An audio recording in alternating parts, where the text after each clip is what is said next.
the people what they want. Craig Johnson delivers a book a year. The ongoing success of the television series Longmire on streaming services channels that popularity for good. The TV show isn't in production, but Craig Johnson's books still are. Every year, cast members from the show head to Buffalo, Wyoming for Longmire Days, which funds community organizations in Wyoming.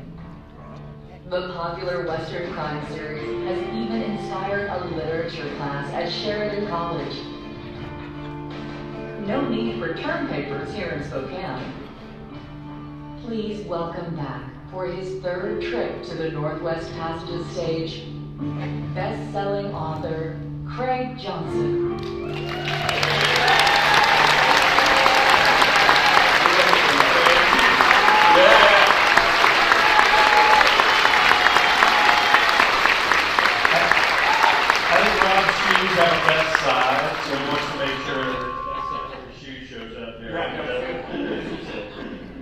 How was the trip in? It was fabulous. Yeah. They tried to shoot us down twice. I know. Right? We could have checked in like that in LA, and they're like, well, yeah, you're checked in for your flight from San Francisco to Spokane. And I was like, yeah, but we're kind of in Los Angeles, aren't we? And they're like, yeah, that's going to be a problem for you. Yeah. Can you make that your problem too? Like, you really want to take it on? I don't think. So finally they did. Like, as soon as we get to San Francisco, where we changed planes, and they were like, oh yeah, it's a 4-hour delay on your flight, like it'll get to Spokane. And I was like, yeah, that can't happen. That can't happen. This is really important what I'm doing in Spokane, so you guys got to fix the planes. And they did. Like they came back and they were like, we fixed the planes, ready to go. I think I was doing my inner Robert Taylor was what I was doing. It is so good to be here. I'm so glad. I mean, my gosh, this is just such a highlight. So, it was a spectacular city. Again, there's this spectacular newspaper. There's this spectacular thing that we're in. And then there is you. That's kind of makes it all worthwhile, I gotta tell you. Of course, it all comes from this. I was talking to his wife downstairs, and I said, how do you do this? And she says, I'm pretty much worn out all the time. Yeah, I just had a short mate that says walking HR complaint. No, it's not that bad, man. So let's have a seat. I want to talk to you about this new book. So it just came out yesterday, and we got to read it, because they sent us it early. And it's good. Thank you. As a matter of fact, he says I'm easy, but I'm not, because I only read 800 words a day. So it's going to be good. You got to keep it going. And it feels like a movie. Like when I got done, I'm like, this is the book that should be a movie. Oh, and it was just so. But the last time you were here, I asked you what you were working on. Yes. And you said. And then you explained this book, and every one of us was like, well, I want to come back and hear that.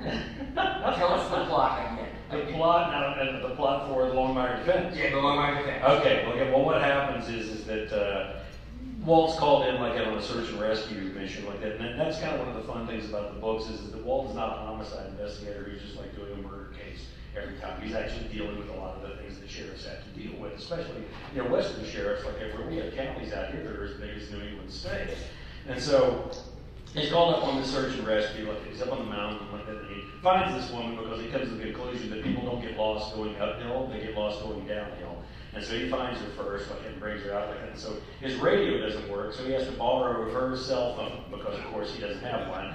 And so he has to climb up on this rock outcropping, like that. He's calling ahead and telling the search and rescue folks, like that, and Vic, everybody, where is he going to be coming out, which trailhead, and all of this. And as he's standing there, he's looking around, and it dawns on him that he's been in this place before. He knows this place where he is out here in the middle of nowhere. And what it is it's actually a part of his grandfather's elk camp, is what it was. And he remembers his father telling him a story back when he was a kid, like, and his father told him the story. He said, "If I ever told you the story about the first time I ever saw a man die," and he tells Walt the entire story about this fellow by the name of Bill Sutherland, like who's the state accountant for the state of Wyoming, Treasury Department, and how, after the war, like that he came back from the war and wanted to go on an elk hunt, and wanted to come up and use the elk camp that his grandfather had, and so he was like that, and he was shot. He was killed, and they weren't sure if it was by accident or if it was on purpose or what. And the trick is that it was the caliber of weapon that was used, which was a 300 H&H Magnum, which was a very experimental weapon in the late 1940s. Nobody made it, or not very many of them at least, like that. And so as Walt's standing there thinking about all of this and the story that his father tells him, like he looks and sees the dog is digging down in the rocks down there, like, and he yells at the dog and says, "Get out of there before a marmot comes out and bites your nose off." Like, and the dog raises its head up and it's got a leather strap hanging out of its mouth. And it could easily be a piece of horse tack, or it could be a rifle sling. And so Walt climbs down off the rocks, reaches down in there, and pulls out a Weatherby H&H Magnum 300, like that, and pulls it up, looks at it like that. And I like to think of Walt as being like one of the most ecumenical investigators on the face of the earth, a real, innocent until proven guilty kind of guy, until he discovers that this rifle belonged to Lloyd Longmire, his grandfather. And it starts Walt on a different kind of investigations. Yeah. Family, right? Absolutely. So what strikes me about this book is its fast start. Now, we have a friend who comes in and interviews authors all the time. Her name is Nancy Pearl. Do you know Nancy Pearl? I do know Nancy Pearl. Yeah, Nancy's awesome because Nancy Pearl. Yeah. She's the only librarian in America with an action figure. It's awesome, right? And she says, if you aren't in the book within 20 pages, it's okay to stop. Mine's too short. Yeah. It's like 8. I mean, it's fast in this book.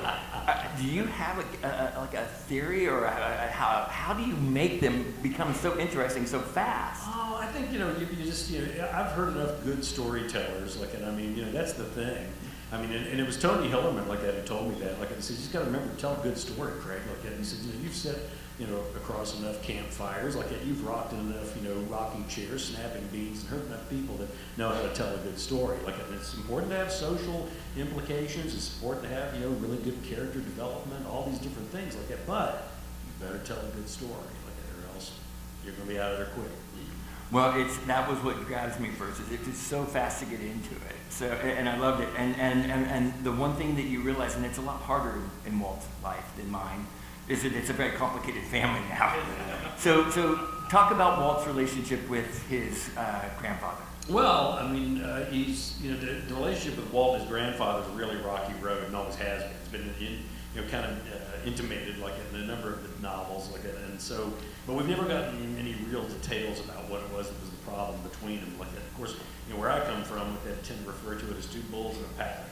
They were just too much alike. There was no way that the two of them were ever going to get along because they just had too much in common.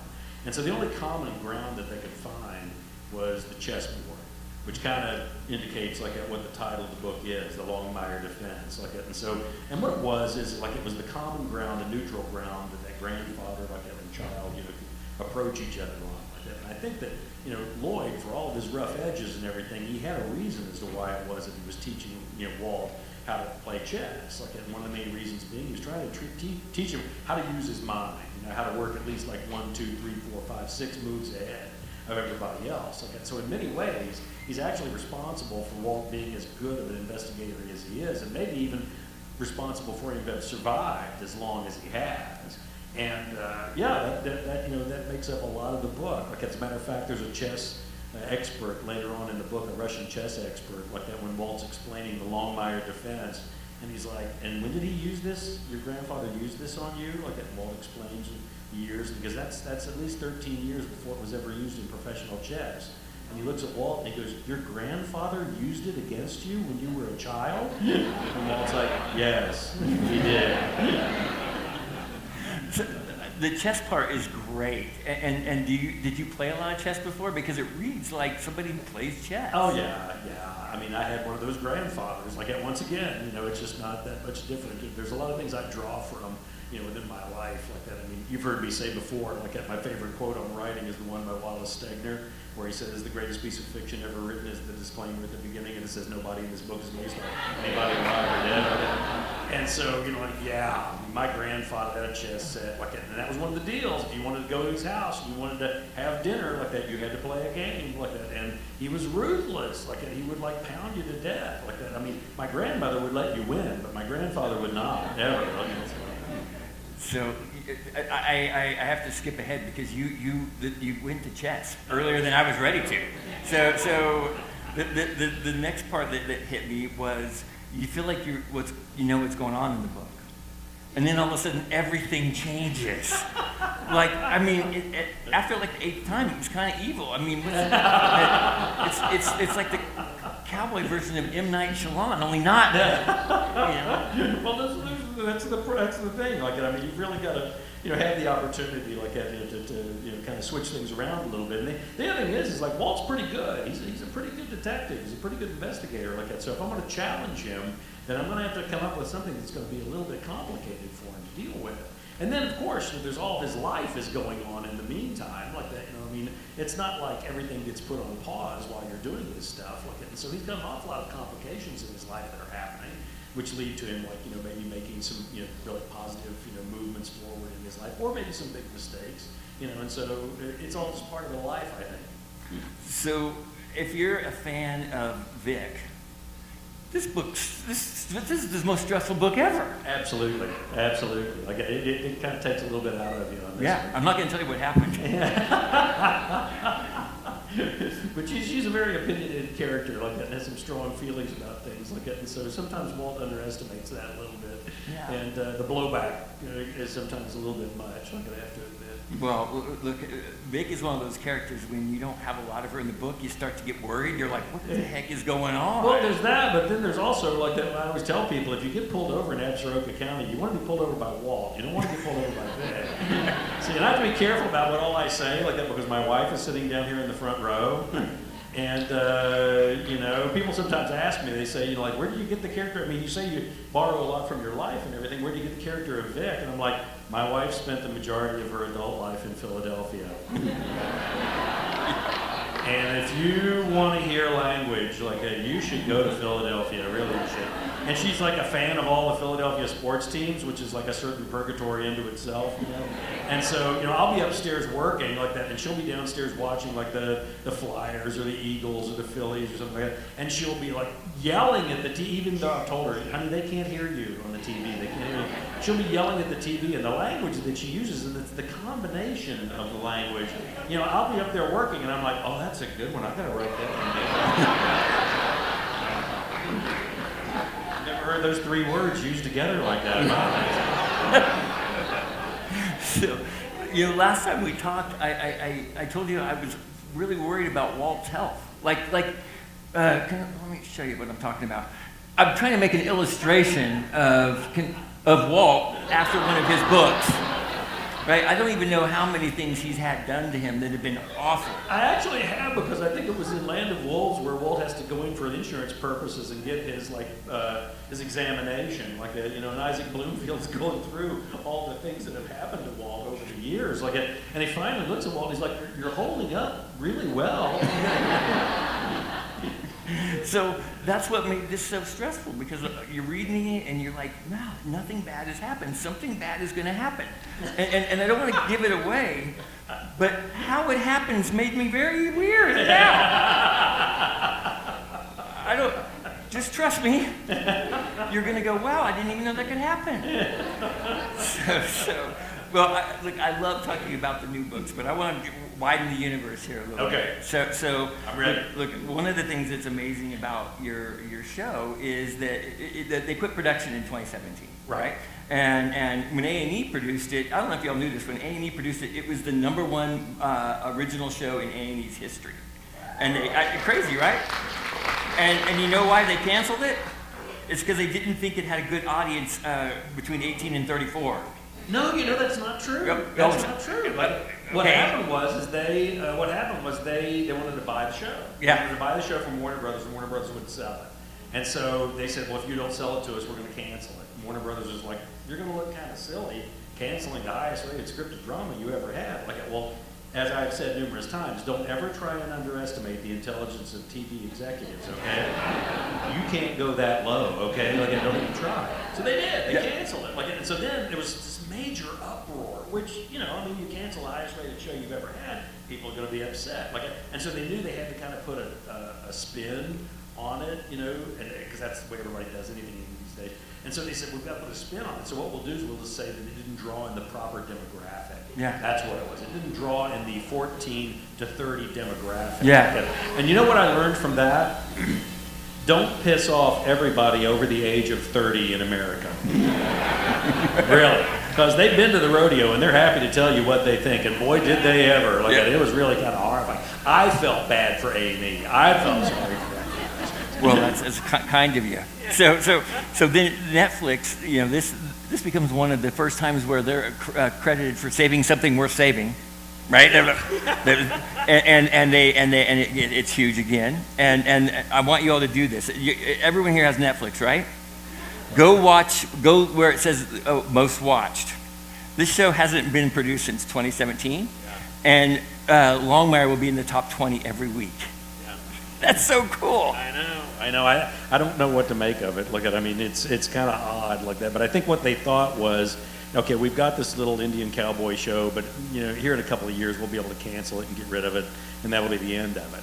Well, that was 6 years ago, and it's still chugging right along.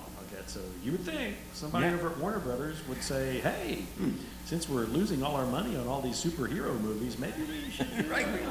go.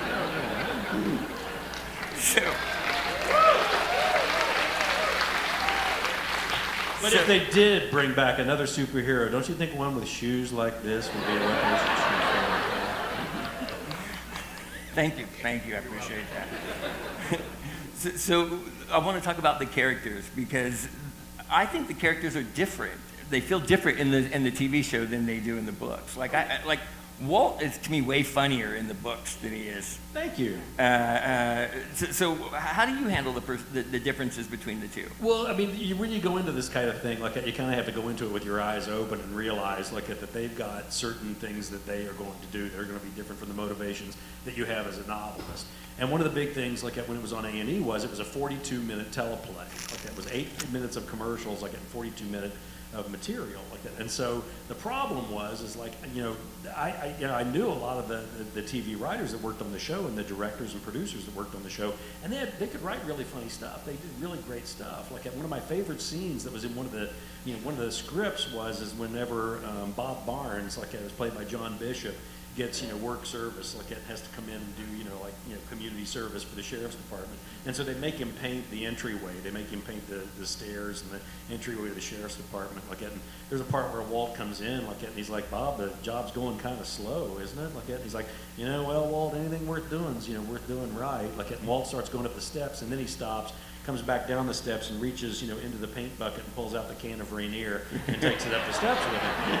There was really good stuff like that, but the problem was that when you have a 42-minute teleplay, anything that's not pushing the narrative, not pushing the plot, gets cut. Mm-hmm. And so I saw so many really funny things like that that were just cut out like that. And so there's always a reason for the things that they do, but it's also fun to watch the actors try and work around some of the situations like that, because obviously if the Vic from the books talked the way that she did on TV, we would be on Cinemax at 2 in the morning is what we would be on.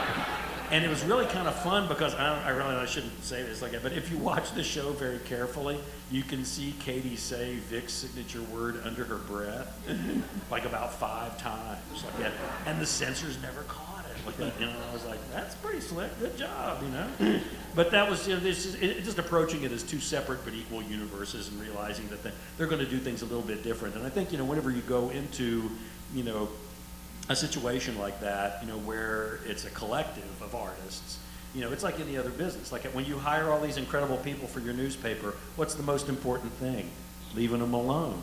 I mean, Oh, you yeah. hired them because they're very good at what they do, like that. And so the last thing you want to do is micromanage, like Yeah. that, and force something down their throats, like Yeah. that. And so it's the same thing, I think, with Hollywood and everything else, like that. You hire the very best people you can, and then do the hardest thing in the world: leave them alone. Yeah. So I've just asked my reporters to tell me ahead of time if the sheriff's going to call me, though. It's a The good new, idea. the new sheriff's not so bad, but the old sheriff, man. I mean, Ozzy had me on speed dial. Oh, man. They had a bad moment, with a Kansas newspaper here like a couple weeks ago. I know, So- and that sheriff didn't do so well. What I love about the actors and you, though, is that they love you. Like, you have this Longmire days in Buffalo, and they come. And I should tell you, we were supposed to have actors come today. And you know why we didn't? Because of the strike. So, and you want to know who put all that together so those actors could come? Thank you. So next September, We're working on it. We're gonna bring 'em- Already we're working on it. and I have some ideas. Let me give you one. Let's start with, how do you feel about this guy coming? Okay, so do you all know what country he's from? So when you heard his audition, what did you think? Because he's Australian. He's got a really heavy accent. There was absolutely no trace of the Australian accent like that when he did his audition. I mean, none whatsoever like that. I mean, I didn't. Yeah, they told me there were a couple of movies that he'd been in like that, and I hadn't seen any of them like that. But the thing was, he just looked like he had good sheriff DNA. He was a big guy, kind of gravelly voice, and had some lines in his face, had some mileage on him. Because the problem we were running into at that point in time was they were trying to young up all of the characters and make them younger than they were. And I finally looked at the producers and I said, "Can you think of anything more ludicrous than a world-weary 25-year-old? Really?" I meet one of them and I'm like, "Head up, Buttercup. Doesn't gonna do nothing to get better from here on out." Like So, and then we got Vic. Though my son knows her as Bo-Katan Yes. in The Mandalorian. Yes, which was difficult for me because they told me about her before I saw the audition, and they told me, the actor he played Starbuck, in Battlestar Galactica, and I was like, that was a dude. That's kind of an odd thing to cast. I don't know if that's going to work out or not. Like, and then there was a newer version, and so they finally found out about that. So. Well, so Vic is. We're going to come back to Vic, and actually I'm going to come back to Katie. Let's go to Henry. Yes. What's the difference between the Henry in television and Henry in your books? Well, the one that people always talk about is that Henry in the books is like kind of almost unbelievable. Like he's like about 6'5", weighs about 230, 240 some pounds. He's solid muscle. Like that, looks like like a coin, for God's sake. Like that, and everybody always asks me. They're always like, "Well, is Henry Walt's sidekick?" And I'm like, "No, it's more like Walt is Henry's sidekick." Really.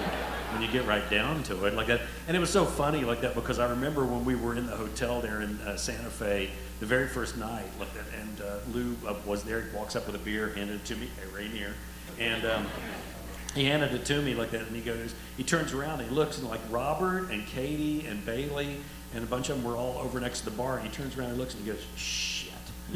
And I said, "What?" Like that, and he goes, "Our whole cast is like 6'3", like that, And he said, "Even the women in the show are tall," like that. And he said, and Lou's like about 6 foot even, about 280 some pounds, like that. And he complains about it because he says, "Everybody thinks I'm small and I'm not," like that. And I did a study on this. Have you ever looked at the posters that they have for Young Guns? Have you ever watched? And if you look at the promotional photography and everything like that, Lou is like about 8 inches taller than all the other actors in the movie, for God's sake. And they always either have him in the back or he's standing in a hole where if you look, you'll actually see like that. So yeah, it was kind of a tough transition for him too, like that. But what he decided was to really focus more on like the spiritual aspects of the character, which I thought was a magnificent choice on his part. I mean, there's a reason why it is that he's as popular as he is. Like, I mean, I remember the first day of shooting, he would come out from the sheriff's office, which was a real building that they used in Las Vegas, New Mexico, and he would come out, and there were barricades up on the streets. And what was so beautiful about it was there were all of these women out there with their daughters with like VHS tapes of La Bamba. And he was so cool about it because you have a lot of actors who they'll have like one big signature role that really breaks them through and makes them huge, and they just want to disembody themselves from it. They want to remove themselves from it as fast as they possibly can. Not Lou. Lou went out on the street there and started doing La Bamba out on the street for these women. It was absolutely marvelous. So yeah, we have this feature in our paper called Further Review. They're these big full-page graphics. And this past weekend we did one on the greatest TV westerns, and Longmire was one of our 10. So what is your favorite western? My favorite western, my favorite TV western. That's tough. That is really, really difficult because there are a lot of really amazing ones and I think, for me, it's always going to come down to what was the best writing, which TV Western had the best writing. And there are bunches of those. I think The Rifleman was really incredible. But the one that always comes to mind immediately for me was one that only lasted one season. Do you guys remember The Westerner with Brian Keith? You remember? You know who wrote and directed that? Sam Peckinpah. That was his first real job, in Hollywood. And it just, there's a quality to it and an edginess to it. And it worries me because, of course, that's my absolute favorite. It only lasted one season. So maybe Hollywood and I don't get along as well as I would hope that we would. So. All right, so favorite TV cowboy? These are tough questions. I asked you earlier today. Yeah, and it was tougher then. And I'm trying to think if I would change my mind on the answer that I gave you. But see, now that you've already done video for it, I don't want to cross you up here. It has to be James Garner. I really love James Garner. One of my favorite stories about him was when they first started doing Maverick. It was Maverick. It was actually Rockford Files. And so they were trying to sell the pilot, to one of the three networks that existed at that period of time. And so the big wigs came in, the TV executives, remember I was talking about? And they came in like that, and they met with him and everything, and they said, we really like the show, but we think it's got too much funny stuff in it. There's too much humor. You need to get rid of the humor part of it. And James Garner just looks at him and goes, that's what I do. And for me, that's always a key element because, you were discussing, you were saying, how much humor there is in the books. And to me, that's the highest sign of human intellect, for goodness sake. And whenever I'm teaching classes or something, students will always ask me, they'll always say, well, how do you get readers to really connect, with your characters and everything? And I'm like, give them a sense of humor, give them a very distinct, sense of humor like that. Who do you like hanging out with? You like hanging out with people who make you laugh, enjoy their company. So give them a sense of humor. Inevitably, the next thing out of their mouth is, yeah, but what if I'm not funny? And then I have to look at them and go, well, you're kind of screwed, aren't you? Don't know what to tell you about that. So one of the things that I love about your books is the female characters are always really fun. Are they your favorite characters to write? They are. I have to admit. Because look, I love Vic in the books. I always know what she's going to say. Well, okay, we were talking earlier about how I like to base a lot of the characters off of people that I know. And I have a lot of women in my life like that. I've got 2 daughters and a granddaughter like that. But there's only one woman that lives at the ranch with me. And so she bears a lot of the weight of a lot of the characters, certain facets that just kind of weave their way into it a little bit like that. But it's nice like that because she seems to enjoy those female characters too. So and I'm not sleeping in the barn or anything like that. Don't you all love the way he writes female characters? Yeah, thank you. Well, a lot of that, I'll be honest with you too, in the construction of the books, especially when you start out with The Cold Dish, the very first book, the way it starts out is Walt is damaged goods. He's really damaged goods. And he gets better as the books go on like that, but he's still not complete. He's not whole. And the one thing that he's got going for him is he's got this pride of lionesses around him that are all responsible for different, aspects of who and what he is. Yeah. You've got Ruby, who has, the Post-its that she puts on the door facing there so that he can come in and collect those and know what it is that he's going to do that day, for goodness sake. You got Dorothy down over the hill at the Busy Bee Cafe, who's responsible for feeding him because eventually at some point in time they would run out of frozen dinners over a weekend and Walt would, starve to death like that.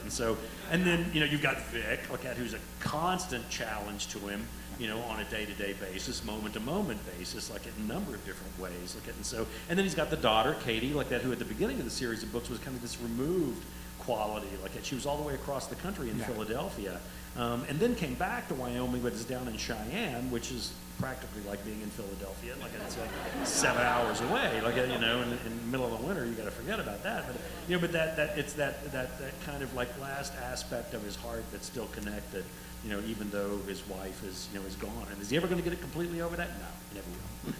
You know, I just pieced this together, and it tells you how smart I am. This is why your third book was based in Philadelphia. Yeah. Oh, yeah. Absolutely. I'm really good at the obvious. It was funny when that book came out too, because you know you get these pre-publication reviews that come out. Kirkus, Publishers Weekly, Library Journal, and the one that came out from Kirkus. What you did is you always get the first part of the first sentence, you know, of the review when it comes in as an email. And what it said was, "What does this cowboy think he knows about Philadelphia anyway?" And I was like, "Oh, this is not going to be a good review. Look at it. This is not going to be good at all." Like, and then you hit the button, and like, and it came up and says, "As it turns out, quite a bit actually." Like, and so it was really kind of wonderful. So, what's your favorite Longmire book? My favorite Longmire book is always the same one, the one I'm working on now.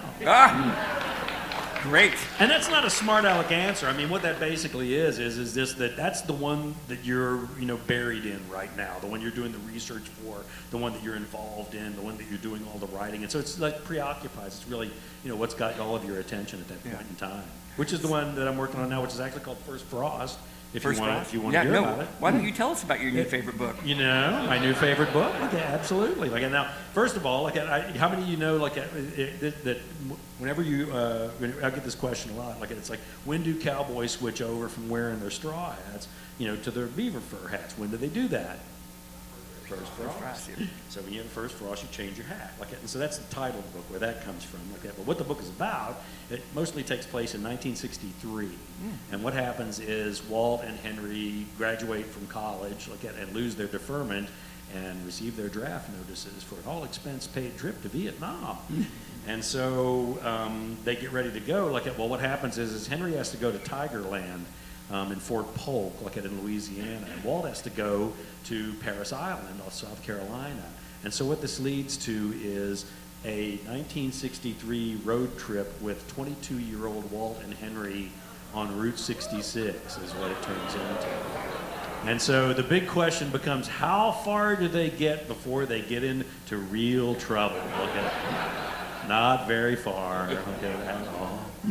Well, so our favorite part of these nights is not when I ask the questions, but when we let them ask questions. Absolutely. So can we get the house lights turned on and let's have you all ask some questions, and while we're waiting for the lights to come on and everything.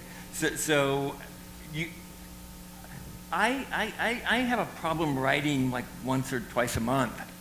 You write a book a year. I find that hard to believe. No, I'm a good talker.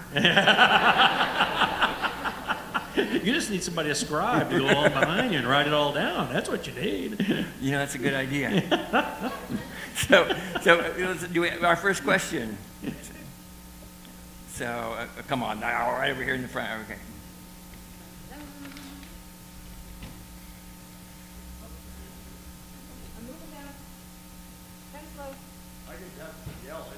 I'm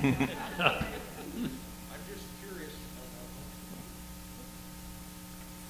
There you go. There we go. I'm just curious, how many plots ahead are you working? Usually like about 5 or 6. I've usually got them like lined up ahead. But then things happen, of course. Like I'll stumble onto an idea that I'm like, ooh, that I really like that one. And what I've learned is when you stumble onto one of those, write it. Don't wait. You know, if it captures your attention and it all kind of fits and everything. Because we were actually talking over the newspaper, and everybody was asking about, somebody asked Walt's age. They were talking about how old was Walt, and to be honest, I don't care, And then the other aspect of it is, of course, is that I write the books in a Vivaldi, which is 4 seasons, so it takes 4 books to get through one literary year of Walt's life. And so I'm always taking into consideration, sometimes like, well, is this a season that will work best, for this particular story? Or, is this something that's going to motivate these characters, to change and develop and, and allow them to evolve in many ways like that. But yeah, there generally is an idea behind those things like that. But I've got I'm usually about 4 or 5 out, before I, get involved with anything, So we had a story in Sunday's paper that says you get a lot of your story ideas from newspapers. Oh gosh, yes. And in newspapers, there's this, I don't know if you've all heard of this, but when something crazy's happened, the beginning of that story almost always begins with a Florida man.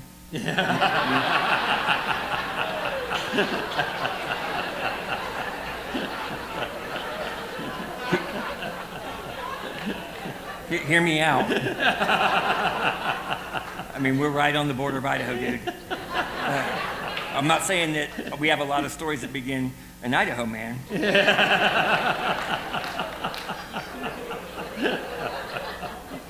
No, for me, a lot of that has to do with just the fact that, it keeps Walt grounded in a reality. Yeah. Because I don't know how many times somebody will come up to me and they'll say, there's no way that crazy plot that you had in such and such could ever possibly happen. I'll be like, well, let me explain this to you. And I can send this article over your way and you can read it yourself. Except this might be a jump-off point for you, too. But yeah, I mean, it's truth stranger than fiction like that. And but what it also does is it keeps Walt grounded. I mean, I've said it numerous times. I don't want to ever have Walt on a cruise ship. I don't ever want to have Walt, on, chasing Al Qaeda in Crook County or something like that. I want him dealing with the things that Western sheriffs deal with. And so the newspapers are fantastic for that. I mean, The one that I used as an example, it was here just 2 weeks ago, I discovered that there was an article about this woman who had the longest postal route in the contiguous United States. And it was a 304-mile postal route that she ran every day. And of course, everything's grist for the mill. The first thing I thought of was, if she went missing, where do you look for her? Where do you go? I mean, where do you start? For gosh things like that. So, I mean, with ideas like that, why would you, go and try and make stuff up? Yeah, it's why we give you a free subscription. We need those ideas. All right, second question right here. I'm still on the main floor. Here we go. Walt is one hell of a detective. Thank you. Have you, Craig, ever helped solve a crime? Oh gosh. No, only the most obvious ones. There was we had a situation where we had a black bear that was in Buffalo, and it was up in a tree. And so they just basically had to, it's like the usual situation. You got two choices. You either dart the bear and then it falls, and hopefully it doesn't hurt itself, or you just wait it out. And there, remember standing there with the sheriff, and this woman came over, and she was like, "How long has that bear been up in that tree?" And they're like, "Well, coming up on about 8 hours now." She's like, "Well, don't you think somebody should bring it some food?"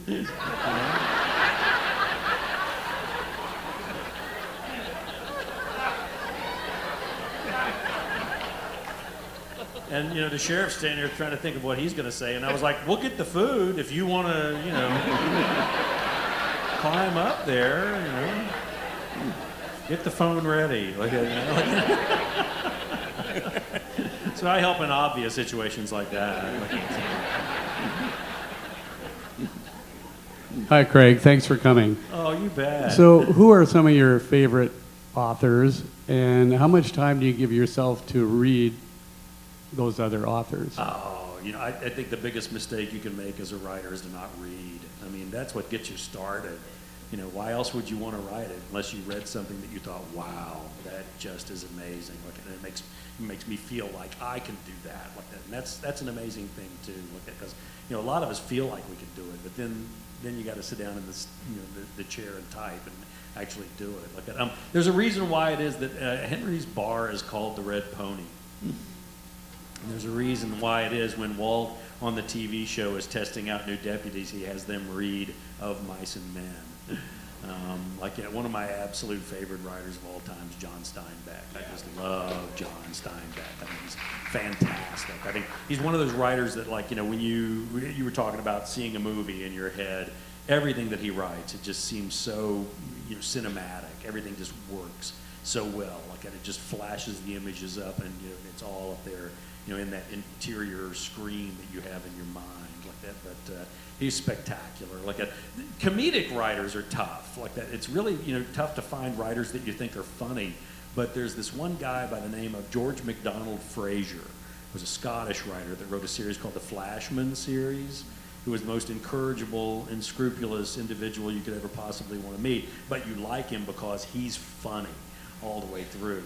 And he also wrote about his experiences at fighting in Burma, in North Africa, in World War II, and they're hilarious, these short stories that he writes about.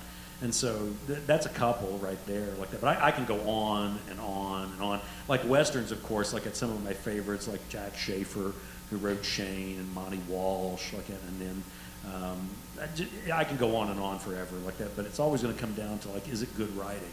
For me, people sometimes ask, they say, what do you think about genre? I mean, you work, in Western and in mystery.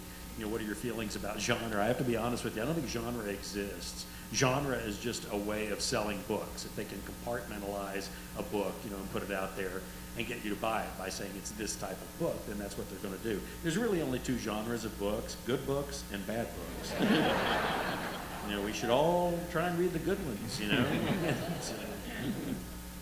Please take a long time to answer this question because I'm going to go upstairs after this. So right back here. So you mentioned the authors you just described and all great, but you also quite a while ago mentioned Wallace Stegner. Did you have any classes with him? Did he influence you at all? Oh God, no! I wish I had. I wish I had. I mean, that's the, if you want to look at the proof is in the pudding, like that of, a writing instructor, or a painting instructor. I mean, that's the big thing. He actually had the best quote about that himself. Somebody asked him, they said, how do you teach writing? It's so subjective. How can you possibly teach it? And he goes, that's not what I do. And they said, well, then what do you do? He says, well, everybody's got that one little ember in them that's glowing. He said, my job is to fan that, and then just let them see where it goes. That's what I do, which I think is probably, one of the most astute, descriptions of actual teaching. But yeah, I mean, if you're going to produce people like Larry McMurtry, Ken Kesey, all of these people that he had as students that turned out some of the most amazing literary pieces ever like that. That's kind of hard to argue with. A pretty amazing individual. Okay, did you make it upstairs, Christy? Yeah. Okay. She's right up here. I did. I'm looking for questions, and it's on the other side, of course. Please hold. Yeah, sorry. It's leg day. Yeah. I'm fine. She's gonna make it. I feel good about it. She's kind of coming down. Here we go. It's worth the wait, I promise. Okay. You mentioned a granddaughter, and I don't know if you have other grandchildren. What do you read to them Oh, what do I read to them? that you share? Not me. I get that question a lot. People ask me, they're like, you ever think about writing YA, Craig, young people's books? And I'm like, no, I'm screwing up enough adults. I don't want to be responsible. Young people, for goodness sake. But no, I don't know. I mean, the problem is, of course, that I live so far away, from my grandkids. And so, they've surpassed me and are going on with their reading much further than I've ever been. But what's great is that they are reading. That's the wonderful thing. I continue to barrage them with all the books that I think that they should read. They've been kind enough to not throw them away. So that's kind of nice too. All right, I'm still up here. Okay. There's a lady knitting. That's really smart. What are you knitting? A hat. Excellent. Okay, I'm coming back downstairs. Okay. So, I want to kind of wrap this up here. Are there any questions down here before I do that? Now's your chance. Yep, no, I got Chrissy Curry. It's back here in the corner. Sorry. You just enjoy It's pretty doing fun. that. Because I usually do it, and you're worn out. You got to go to Sonic afterwards. So here she's coming. She's coming. Okay, there she is. She's right here. Ha, Turn ha. around. No, turn around. Hello. Oh, sorry. Went right past him. Oh, Royce, Yeah. sorry. Yeah. I'll be right back to you. Here we go. And this is Royce. He used to work at the newspaper. This is going to be a humdinger.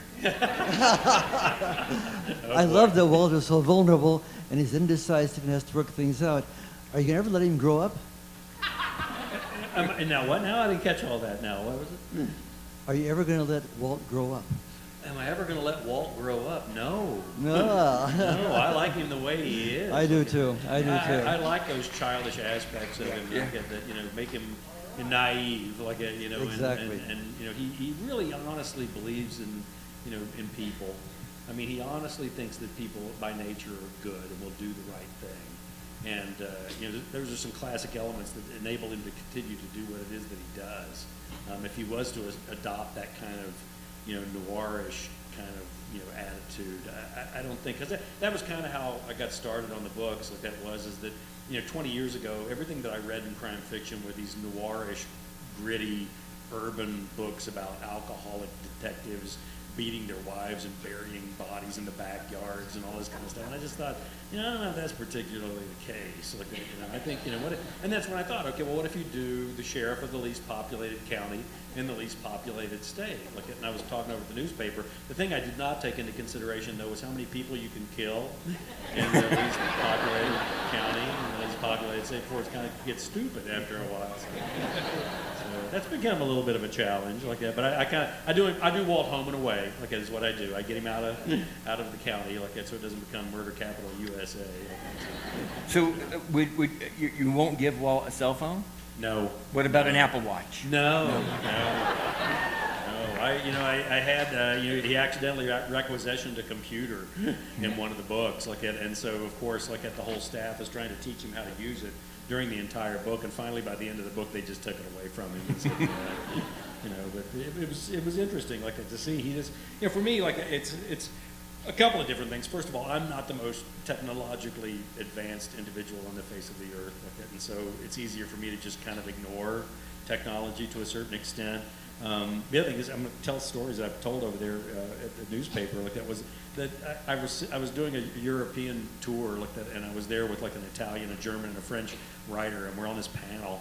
And they were all talking about how, I said in my book back in the 1980s, said there are no cell phones, like, and then the next person was like, well, my book is all set like in the 1970s, so there's no computers, like, so I don't have to deal with all that. And I looked at all of them, and I was like, you guys don't have to go back in time. You can just come to Wyoming. Half that shit doesn't work, most of the time. Like, and so it's really kind of easy to ignore, like that, But yeah, I mean that for me is like one of the things that also make for good writing, like that, because I'm firmly of the belief technology doesn't necessarily make for good writing. I mean, there's nothing. Can you think of anything more boring than like reading about somebody on a computer or somebody on a cell phone? For goodness sake, I mean, I'd rather have Walt go knock on a door. I'd rather have Walt get in the truck and go out and investigate and do these things. It's much more fresh ground, like that, for literary. I think like that, you can do a lot more with it that way. Yeah. Okay, I think we have one final question. Because Leonard, I need you to wait. prepare one because you're going to be next. You're the last question. Oh. So, two more questions. Yeah. Okay. Thank you. Okay, I actually have kind of two questions. When you first pitched your Longmire series, did you conceive of it as maybe just a few books, or did you really think this is going to continue as long? And the second part of that is, it sounds like your next book that's in the pipeline is a prequel. So when we see prequels, we kind of wonder, are you going to go back to the future? Okay, let me answer the second part first. Okay, what leads to that particular story is that Vic is cleaning out Walt's basement under his house, which Walt hasn't cleaned out since he built it, and she's like helping him clean out the basement, and there's a surfboard stuffed up underneath the rafters there, and it's like 9 feet long. It's one of those old Duke Kahanamoku, big boards, from early on, like that. And she's like, who does that belong to? And Walt's like, that's mine. She's like, you're too big to surf. Like and that becomes the mantra for the entire book. Every time Walt sees somebody and he's got this surfboard like that, they're like, you're too big to surf. Like, but yeah, so it does bounce back and forth. Like that is what it does all the way through. So it's not strictly a 1963 book. Like it kind of bounces back and forth. So I'm not looking to send Walt, and the whole series back to 1963. But for me, it's really interesting to see who he was at that point in time, like and what aspects of his character survived all those years, like how did he change, how did the war change him, like that, how did time change him, all those things, like to see who it is that he is and why it is that he's become what it is he's become. Now, what was the I'm trying to remember what the first part like that. Oh yeah. No, it was one book. It was one book, and that was. I mean, are you kidding? I didn't know I could write a second one or not, And the funny part is like I laugh about it because when I wrote that first book, I made the mistake I think a lot of young authors make, and that was, you figure I'm only going to get one book published, and so I'm putting everything in this book. And so it was like over 600 pages long. It was like War and Peace in Absaroka County is what it was like.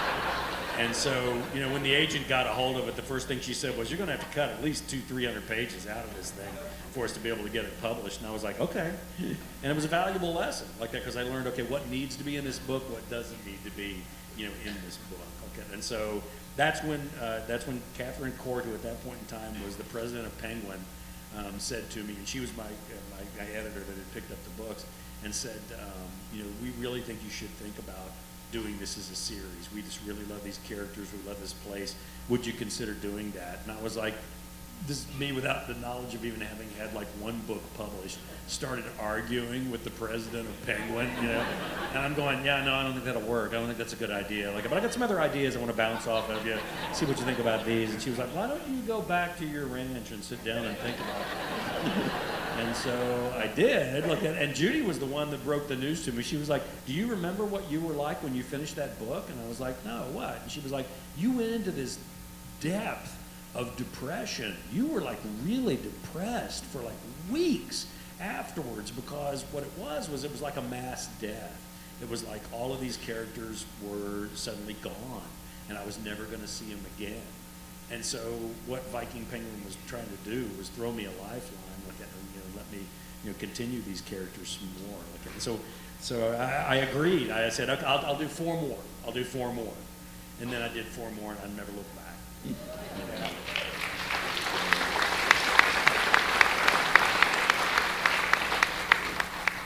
Do the characters whom you've created ever lead you somewhere where you hadn't anticipated they will go, and then you have to follow?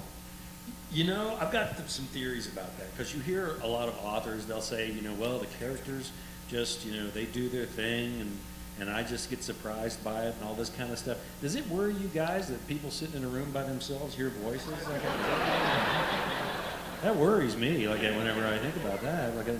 But for me, what it boils down to is that at the process that you use to write, an awful lot of it is your conscious mind is what it is. It's making the outlines. It's the one that's got the fingers on the keyboard. It's the one that's doing all the research, all this stuff like that. Your poor subconscious mind is back there like somebody in the back seat of the car. They can't reach the steering wheel. They can't get their foot on the brake or the accelerator or anything like that. But they're back there, and they in some ways might know more about what's going on the drive than the conscious, driver is. And so every once in a while, like any other backseat driver, they'll throw something over the seat and say, yeah, how about this? And then you have to deal with it like that. But I think it's your subconscious mind that does that. And yeah, I think it happens. If you're lucky, it does. I mean, when you first start out, you kind of clutch to that outline like a life preserver, and you don't want to take any chances of anything might happen or anything like that. But there's always going to be those improvisational moments where something's going to happen, and you think to yourself, When I was writing Cold Dish, there was that moment when Walt and Henry were up looking for George Esper, up at 11,000 feet, and that storm was coming in, that wall of snow, and they walk into it, and I remember that gunshot that went off. And I remember looking at the white page, I just typed that, and I was like, what the hell is that? That's not in the outline. And I thought, well, let's see where it goes and see what happens. And then what happens, I think, also is that you become, more relaxed with the idea of, following and seeing where those things go. You realize it's an opportunity. rather than something that's just a side, dead-end road that you're going to waste time on. There's a reason why that came up. And so if you're smart, you see where it goes and what happens with it. So. Well, I want to introduce you to a friend of mine. I want you all to be introduced to a friend of mine, Leonard. He's going to stand up here in a second. Leonard is the publisher of the Galveston newspaper. And I get asked to speak at newspaper conferences. So I get asked to speak at these newspaper conferences all over the country now because they want to know about our book club. Because I don't know if you knew this is unusual. Book clubs are normally 8 women getting drunk. This is... We've got like 500 in here doing it, so it's a different scale. And every one of these conferences I go to, this publisher from Galveston always is the one I take all the notes from. I think he's so smart. So you gotta come. And he says, well, I love Longmire. And I'm like, well, you gotta come. Yesterday, we're walking around town, and we're out in the park, and he's like, I think there's a skate park over there. And he's not just a newspaper publisher, he's also a skater. So this little kid comes up to him and says, can I have your suit coat? And he says, yes, as long as I can have your board. And then starts skateboarding. He also said I couldn't take any pictures because his wife would be mad because he didn't have a helmet on. So no one tell this story. So Put the phones away. Put the phones away. So Leonard is here, and this is one of my favorite publishers in America. So y'all give him a welcome for me. I think you described it as the second coolest newspaper in America. My favorite publisher, but the second coolest newspaper. Coolest. Yeah, Stacy Coles doesn't skateboard. Well, Rob, Yes. first of all, thanks for outing me. All right. I want to say, if I could for a moment, you're home to one of the most beautiful communities I've ever visited. You're home to one of the most ingenious folks with Rob. He is changing the newspaper industry. And the sense of community here just moves my heart. God bless every one of you.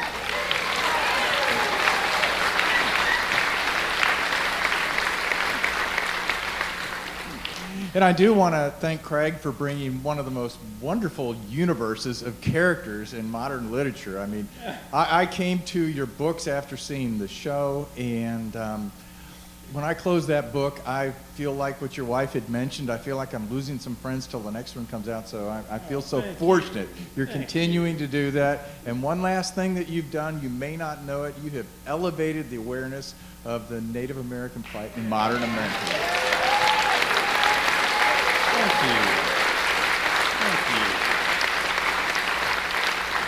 It's really easy. Because where my ranch is, right on the Wyoming-Montana border, immediately north to us, that's the Northern Cheyenne, in the Crow territory. So these are my friends, my neighbors, family. And so, for me to not include them in the books would be nothing short of criminal, it really would, because they're just amazing people, just absolutely astounding people. Some of the best stories that I get, that I have to tell in those stories, I always include them. Thank you. I'm going to ask one question. What led to the Craig Johnson that made that first keystroke to start the Longmire series? What is your background? What led you to that moment to start this entire series? That's one of the things I'm always talking about, whenever I'm talking to students, I'm always it's one thing to learn how to write, but you gotta have something to write about. And then the other thing is it's a little bit of whenever, sometimes students get really kind of wrapped up in the way their characters look, and they want to talk about the descriptive of what their characters look like. And I'm like, you know what? You're only going to get to describe that character one time in that book. So the way that they physically look really doesn't make any difference. What really makes a difference is the voice. What is the voice of that character? How different is it going to be, and how distinctive is it from all the other characters that are in that book? And I got to be honest with you. I think the elements of Walt Longmire really started with just Walt's voice. Just when Walt starts telling that story, it's almost as if whenever I'm having somebody read the books, they're written in first person like that. And what I want is, when you start reading the book, I want you to feel like you have fallen into that world. And I remember that whenever George Guedel was doing the audio versions of the books, and I did an interview with him one time, he goes, you never use the tag phrases, he said, she said. You never use those. And I'm curious as to why. And I was like, well, I don't want to remind people that they're reading a book. I want people to fall into that world. And so the way I write the books in many ways is kind of is if you were to go in and sit down at the Busy Bee Cafe and Walt was to come in and sit down on the stool next to you and say, let me tell you about what happened to me last month. At that point, I don't want you to even remember that you're reading a book. I want you to fall into that world. And I think that, I fell into that world with that voice. When I discovered Walt's voice, everything all became possible at that point in time. And I know that might not be the most exciting answer in the world, but it's the most honest answer that I can come up with. No. And I know better than to lie to newspaper people. Well, look, we love. By the way, those are the best looking shoes I've ever seen. I haven't worn them in a while. It's just not, I can't find a place to wear them in Spokane. But, so look, we love that you come. And we want this to be a tradition every year. Like when your book comes out, you come and hang out with us. Okay. And I gotta second exactly what you said. I mean, my gosh, we flew in, what a great airport. Yeah. I mean, when you can compliment the airport in a way, that's really saying something, I gotta admit. And then we pull up over down here at the hotel, at the Davenport, and we're sitting there waiting for the room to get ready, and we're just looking. You get to sit in that main room and look up at the mezzanine for hours, for gosh sakes. And then to come over to that spectacular newspaper building and spend the afternoon with all the gargoyles up there.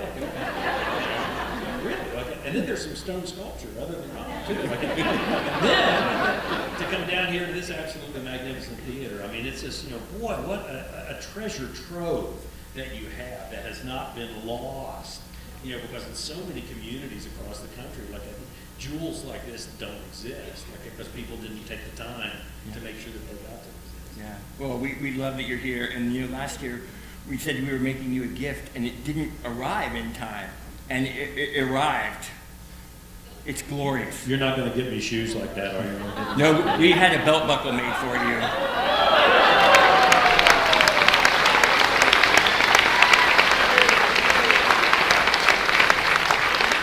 And I mean, it's awesome. It's like this big. The more he talks about it, the more I get the feeling I'm not ever going to get it. It's so good. Every Christmas he'll send me a photo of it. Well, look, I can't thank you enough. But everybody, will you help me thank Craig?